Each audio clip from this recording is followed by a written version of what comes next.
Now that you've planned your demo center structure, it's time to build it.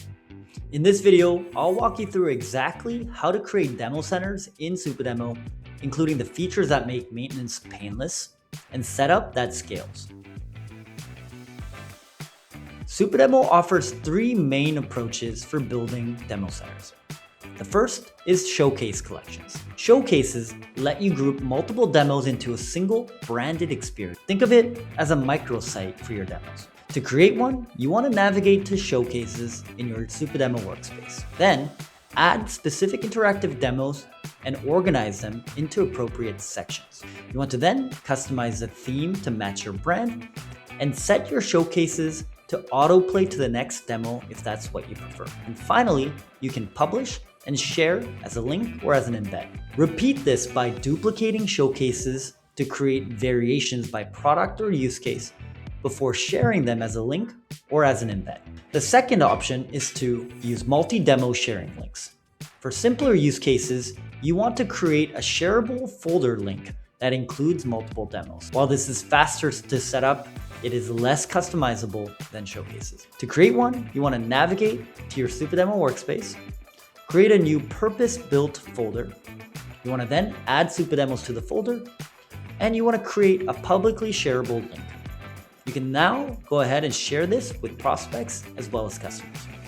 This is better for quick sales follow-ups where you want to share related demos without a particular order in mind, all without building out a full showcase. And the third option is to use our in-app demo hubs. In-app demo hubs let you embed and surface demos directly inside of your product, so users can learn without ever leaving the app itself. Instead of sending users to a link, demos appear contextually where help is needed the most. To use demo hubs, you want to navigate to your demo hub page on your Supademo workspace.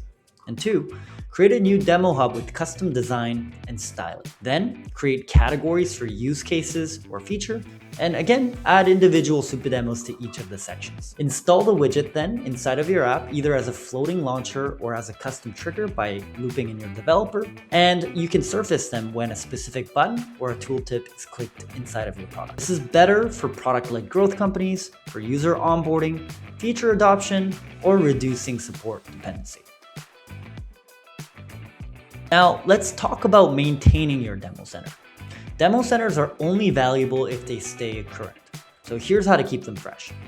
Number one, you want to reuse existing demos. Don't default to creating new demos for your new demo center every time something changes. Curate your best performing demos from your existing content. This way, when you update a demo, it automatically updates everywhere it's used, including showcases. Next, maintain consistent naming. Establish naming conventions for titles and sections and stick to it. This makes it easy to search, find, and organize demos as your library grows. And third, organize and assign ownership. Someone should own the demo center, reviewing it monthly, removing outdated content, and adding new demos as features launch. Demo center should be tagged within the Supademo dashboard or added to specific folders for easy access and maintenance. Our 2026 research shows that teams that update weekly or monthly report 18% higher impact scores than those who only update their demo centers at major releases. Building demo centers in Supademo is straightforward, like showcases, demo hubs, or folder sharing. The key to success is simple. Reuse existing demos, maintain consistent naming, assign clear ownership, and keep content fresh as your product changes.